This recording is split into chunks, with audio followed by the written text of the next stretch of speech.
Hey, everybody, and welcome to the Friday edition of Intentional Talk presented to you by Toro. It's Millar, it's Rose, and it's our good buddy, Harold Reynolds. H, how you been, man? Okay?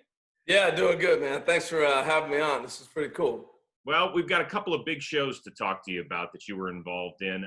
Let's start with, of course, it is Juneteenth, and you and Fran Charles co-hosted a big-time program on our network and across our social media channels. Tell us a little bit about it. Well, it kind of started with the league. I did a roundtable you probably saw on .com with a few players and Sharon Robinson. And as we were putting that together, I said, well, we should talk to Derek Jeter.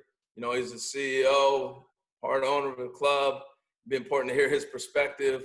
So reached out to Derek, did an interview with him. And then on draft day, with all the general managers holding up their placards with Black Lives Matter, and Theo Epstein drove that. So I wanted to see how did he come up with that. So we got a hold of Theo and Kenny Williams. So they're in the show, and it just took off from there. And the main thing being, one thing to have a conversation, some uncomfortable conversations, but the other is how are we going to move forward? And that's addressed in this show. I think it's going to be well done. You'll see Cameron Maben, J.P. Crawford, and the executives I talked about, and some others. I can't tell you everything. You got to watch the show. Right. Give me one little taste of something that you learned, though. I think the biggest thing I learned was from Theo. It's not that I didn't know it, but I think the one thing Theo said is, hey, I've been hiring people that look like me, think like me. I got to break out of that mold.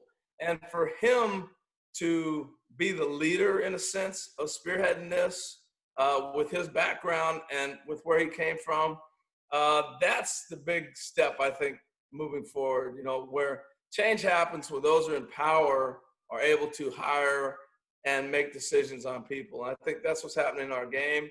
And a guy like Theo is the perfect one who has a great reputation, knows everybody across the league, and just the purity of heart. Kevin, I know you know Theo quite well. And to have a guy like that leading the charge, I think it's really impressive.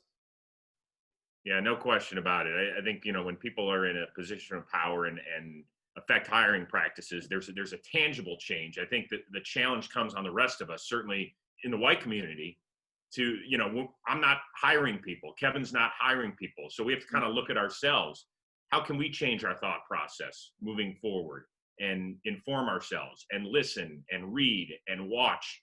And because at some point, this is no longer going to be the main story, right? The protests aren't going to be the main story all the time. So after that, what do we do to change things? I think really that's kind of what we're facing moving forward.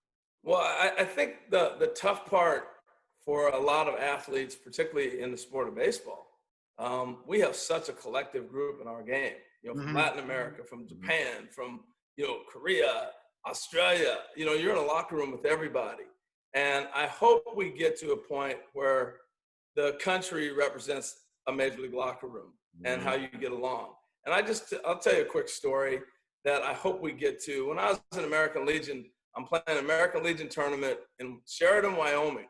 And I'm the only black kid on my team and probably in the whole state at the time. And it's American Legion Regional, and the winners are going to go to the American Legion World Series. So one of our pitchers at the time, he says, hey, Harold, let's go to breakfast in the morning. I'm going to buy. I'm like, shoot, I'm in. We got a little $10 a day meal money. So we meet in the lobby. We walk down to this restaurant, and we eat breakfast. And we're walking out, and I go, hey, man, when did you pay for breakfast? He goes, I never do. I always dine and dash. And I'm like, we're walking down this dusty road. I said, man, I'm the only black person in the state. Are you kidding me? They're going to find me. And as I gotten older, and I've told that story a number of times, he just saw me as Harold. He didn't see me as anything else. I was a shortstop on his team, and I was his friend. And if we ever get to that point in the country, then I know we're where we need to be. And I think sometimes in all the craziness and everybody pointing fingers and all the different things, and some great conversations, but you have to also remember there are some great friends. I've got some great friends that are white that see me as Harold, and they don't see me as a black face and a black individual in a sense. They look at me as a person, and that's what we all need to get to.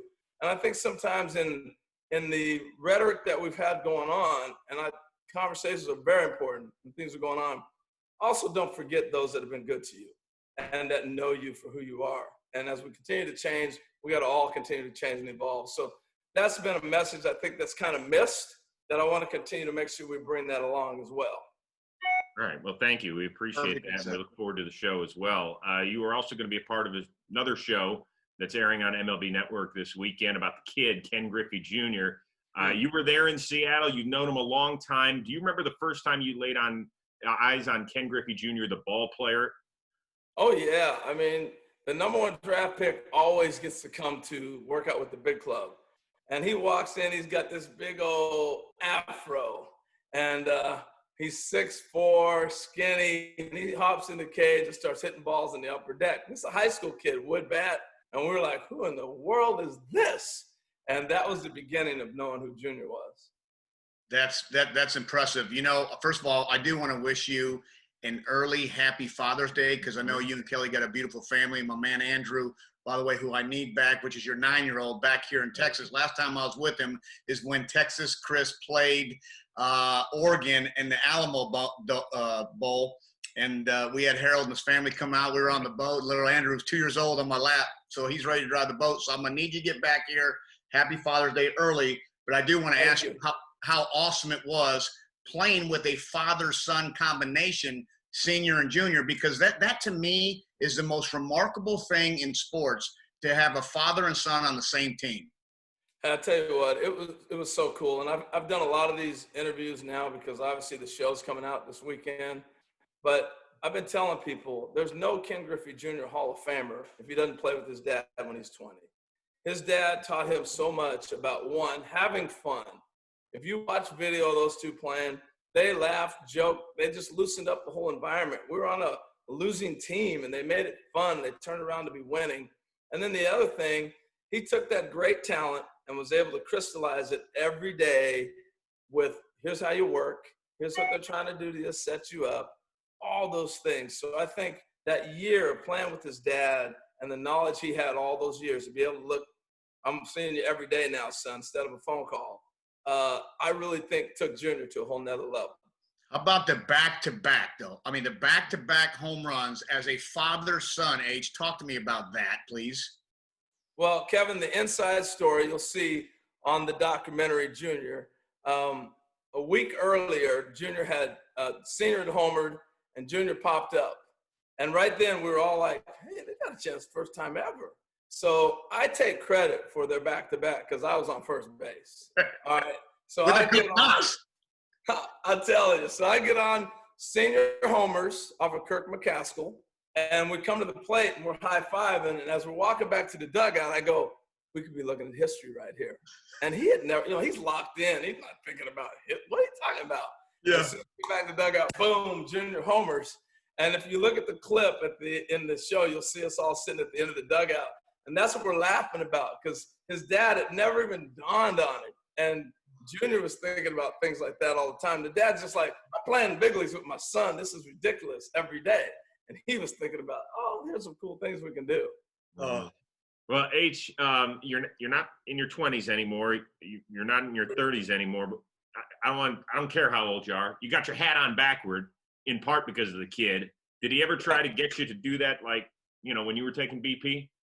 Oh, he always did. He always tried to get everybody to wear the hat backwards. And this is why he was so different. He was a trendsetter. Nobody wore their hat backwards. You didn't have earrings. I remember we had an earring rule. You couldn't even wear your earrings during the game. And what morphed into that story is our general manager calls Alvin Davis, myself, and calls Ken's mom and Ken into a meeting, called his mother and said, we can't get him to take this earring off, and he's breaking the team rules. And she says, he listens at home. You created this. You deal with it. He walked out. She just walked out of the meeting. And that was the end of that. So he wore the earring in the games all the time. But wearing the hat backwards started because when he was a little kid, he'd go to play with his dad and take BP. Kevin, you probably, kids do that all the time. Chris, you know that. Yeah. And his dad's hat never fit, so he just turned it around backwards so it wouldn't fall off. And that became staple for him. That's what I'm doing right now. I want some Griffey. I should have done that. I don't know, but the 6'3" and the 5'3" would have been Ken Griffey. It looks good, Kev. You can pull that off. I've got the Peyton Manning forehead working right now, so I'm not going to put my hat on. Hey, but this documentary, guys, is going to be awesome. And as I watched it back and got a chance to see it, we were so glued to Michael Jordan, The Last Dance. Yeah. And one of the things that was so great about Jordan is we got a chance to see him play, but there's a generation that did not.